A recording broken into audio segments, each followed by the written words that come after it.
안녕하세요. 이혼하거나 굳혀 살거나 주쌤입니다.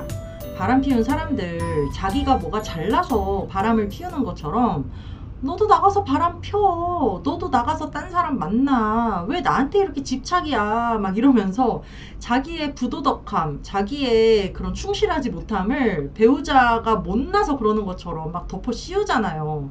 그럴 때 이제 우리가 진짜 나도 한번 나가서 바람 한번 펴봐? 너 내가 느끼는 고통 너도 한번 느껴볼래? 나도 똑같은 사람 한번 돼봐? 하는 생각이 들어서 홧김에라도 내가 딴 사람 한번 만나볼까 이런 생각이 들기도 하고요.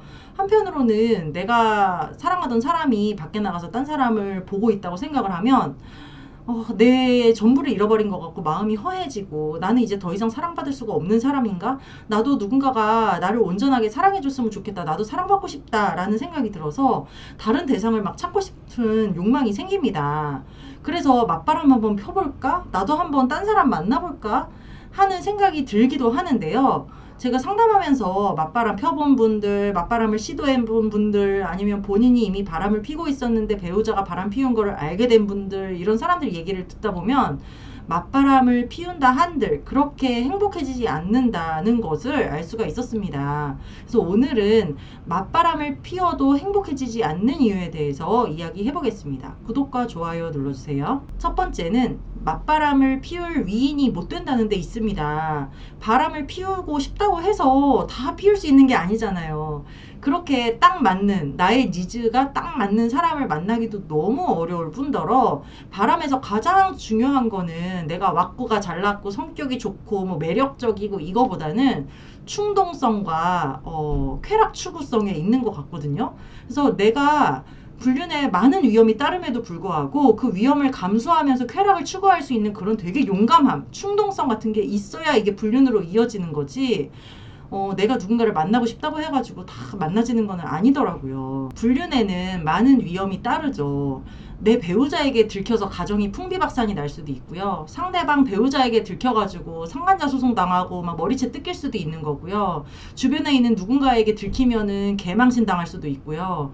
또 뭐 불륜한답시고 그 집에 드나들거나 모텔에 드나들고 하는 거 얼마나 심장이 막 쫄리겠어요. 근데 그런 모든 위험과 그 심장 쫄리는 거를 감수하면서도 쾌락을 추구할 수 있어야 이게 불륜을 계속 이어갈 수가 있는데 웬만한 사람들은 그거 떨려서 못하고요. 걱정돼서 못하고요. 내가 이거 해서 뭐하나 싶은 현타가 금방 와서 불륜이 그렇게 길게 이어질 수가 없어요. 하룻밤 실수 정도는 할 수 있겠지만 이게 계속해서 이어져 나간다는 거는 그 사람 자체가 그만큼 위험을 추구하고 쾌락을 추구한다는 그런 성격이 있다는 거잖아요. 그래서 웬만한 사람들은 내가 바람 피워야지 라고 마음 먹는다고 해서 그게 진짜 그렇게 바람으로 이어지기가 힘들다는 거죠. 한마디로 겁대가리 없고 이성을 상실한 그런 인간들만 불륜에 가담을 할 수가 있는데 도덕, 양심, 윤리 뭐 이런 거가 굉장히 낮고 충동성이 높은 사람이 그 불륜을 계속 이어나가는 건데 웬만한 사람들은 돈 주고 시켜도 못하는 게 이 불륜이라는 거예요. 그리고 두 번째는 맞바람을 피운다 한들 배우자 외도의 고통에서 벗어날 수가 없다는 거에 있습니다. 제가 상담한 분들 중에서 이런 분들이 있었어요. 자기가 배우자를 이해하고 용서하고 싶은데 도저히 아무리 생각해도 이해도 안 되고 용서도 안 되고 너무 억울한 마음이 들고 자꾸 배우자랑 싸우게 되니까 차라리 내가 나가서 하룻밤이라도 바람을 피우면 이 사람을 내가 용서할 수 있게 될까? 그러면 내가 너도 했지 나도 했어 그래 우리 쌤쌤이야 하고서는 오히려 부부관계에서 그냥 좀 스무스하게 넘어갈 수 있지 않을까 싶어가지고 충동적으로 이제 바람을 피운 거예요. 하룻밤 정도.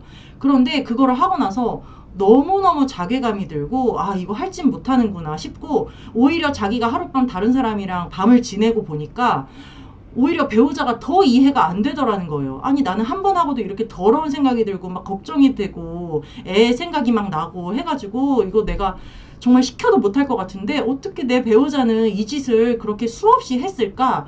더 이해가 안 되더라. 이런 말씀을 하신 적이 있습니다. 그리고 본인이 이미 바람을 피우고 있었는데 후에 이제 배우자의 외도를 알게 되는 분들도 있을 거 아니에요. 그럼 이게 내가 먼저 바람을 피우고 있었는데 배우자가 맞바람을 피우는 경우죠. 이런 경우에도 뭐 내가 먼저 바람 피우고 있었으니까 뭐 너도 그럴 수 있지.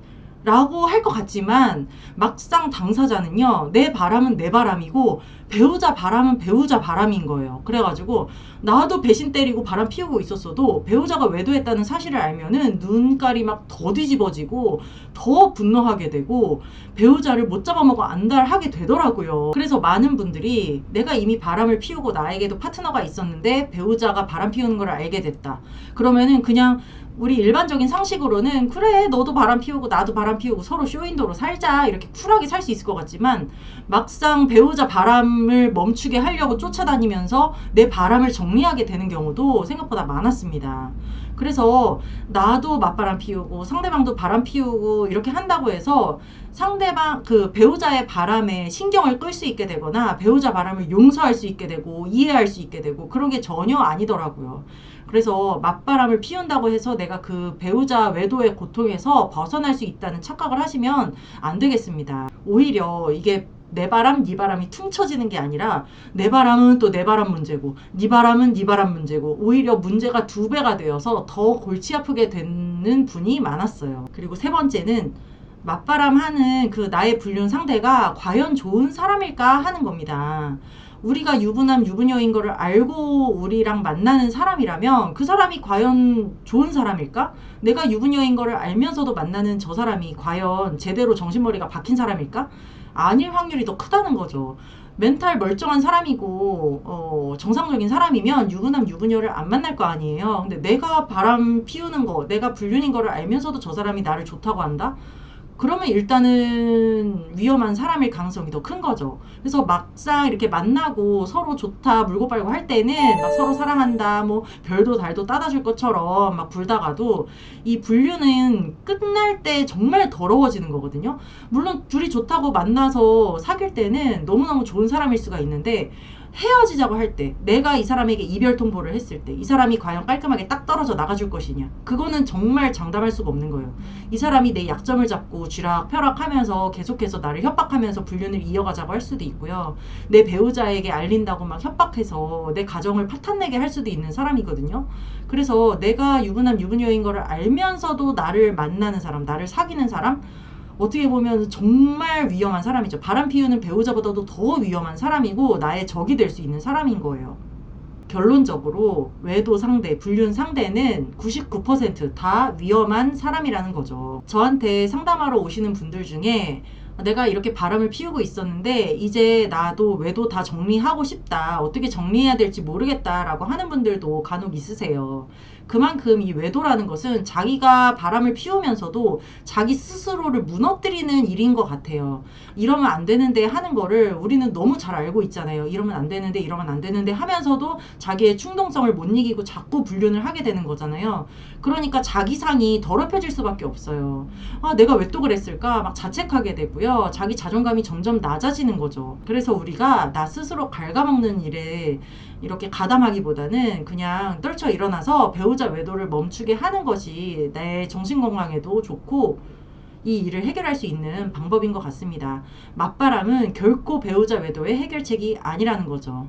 네, 오늘은 여기까지 하고요. 이거나 보거나 카페에 들어오시면 제가 쓴 칼럼도 있고 다른 분들의 사연도 있으니까요. 이거나 보거나 카페로 들어오시기 바랍니다. 여러분 안녕. 다음 시간에 또 만나요.